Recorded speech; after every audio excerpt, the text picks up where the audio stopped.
चोर के चोरी ओकरे ऊपर भारी पड़ गई। आप मतलब बता देथन कि रायपुर में एक जन मोबाइल चोरा के चाकू मार के हत्या कर दी से।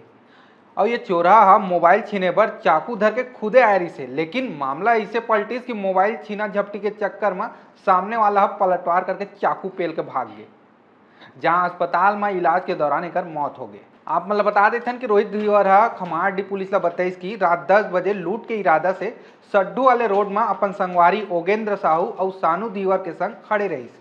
वही में एक इलेक्ट्रिक गाड़ी में दो युवक प्रीतम साहू और ओम प्रकाश यादव गुजरत रही। यही दौरान लुटेरा मन अपन गाड़ी ला ओकर गाड़ी के आगू में टिका दी, फिर चाकू दिखा के ओकर मोबाइल छीन के मारत रही से। तभी दोनों लड़का मन ओकर मन के चाकू ल छीन के ओगेंद्र के गला में पलटवार करिस, जेकर से जमीन में गिर के वो घायल हो गए। और ओकर दोनों संगवारी मन भागत पुलिस थाना पहुंच के मामला के जानकारी दी। ये मामला में पुलिस लुटेरा मन के खिलाफ लूटपाट के और दूसरा तरफ दोनों लड़का के खिलाफ हत्या के मामला दर्ज करे है।